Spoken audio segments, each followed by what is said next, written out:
Fiesta y ritual de renovación y purificación festejada anualmente con posterioridad al 24 de junio, fecha en la que se venera a San Juan.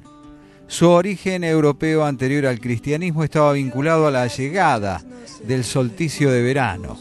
Con el correr del tiempo, esta fecha fue puesta bajo la advocación de San Juan Bautista, convirtiéndose en la fogata de San Juan. Las fogatas llegan a nosotros de la mano de la conquista española y a medida que los barrios se definen, se inicia la tradición del festejo, llegando a realizarse competencias interbarriales. Algunos barrios tomaban la fecha de San Juan, otros la de San Pedro y San Pablo. Esto era en Buenos Aires. A partir de la década de 1960, declina la importancia de estos festejos y posteriormente se reaviva convocándose a vecinos, especialmente los más chicos, a recolectar materiales para confeccionar un muñeco que luego se quemaba en la pira.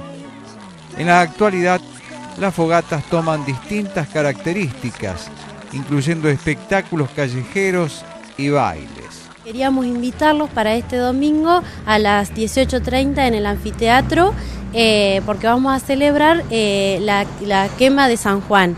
Es una fiesta tradicional en España, sobre todo en el País Vasco, así que bueno, vamos a hacer la quema de la bruja de San Juan. Es la primera vez que lo vamos a hacer acá en Trenquelauquen, y bueno, y las chicas del cuerpo de danzas van a hacer 2 danzas alrededor. Lo que queremos hacer es que ellas bailen alrededor del muñeco y luego se va a realizar la quema. Todavía no está confirmado si se va a hacer debajo donde va a estar el muñeco o en el escenario principal. Luego los invitamos a todos con un chocolate y también va a haber cantina con venta de panchos y tortas. La fogata de San Pedro y San Pablo, también llamada de San Juan, tiene un origen ancestral. El hombre reunido alrededor del fuego es un hecho antropológico que las costumbres ciudadanas están haciendo desaparecer. Para los cristianos, el 29 de junio es la fiesta de San Pedro, el primer papa, y San Pablo, el gran apóstol, quienes junto a San Juan son considerados por la Iglesia lumbreras de la humanidad. Esto quiere decir que ellos iluminaban el corazón de la gente y predicaban la palabra de Dios, que es la luz para el mundo. La tradición hizo que se los recordara encendiendo inmensas fogatas. Cuentan que en la época de los apóstoles, San Pedro se había perdido al salir a predicar.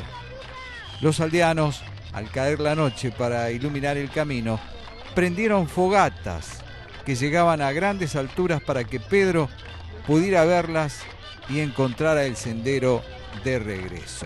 Va a ser el domingo a las 18:30 en el anfiteatro, en el Parque Municipal. En la fiesta de la víspera de San Juan, los vascos argentinos suman sus celebraciones a las desarrolladas en otros lugares de la diáspora y de toda Euskal Herria.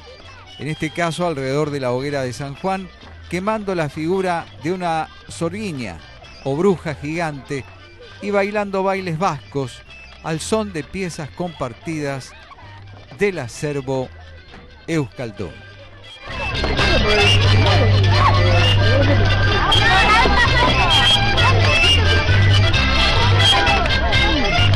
¿Y qué otras actividades tienen programadas para lo que resta del mes? Bueno, en cuanto a lo cultural, FEBA, que es la Federación de Entidades Vasco-Argentina de Buenos Aires, tiene una propuesta para el mes de julio con el cine móvil, y se va a proyectar una película en el Centro Vasco, en Orellana 249, que es donde tenemos nuestra Euskal Etxea.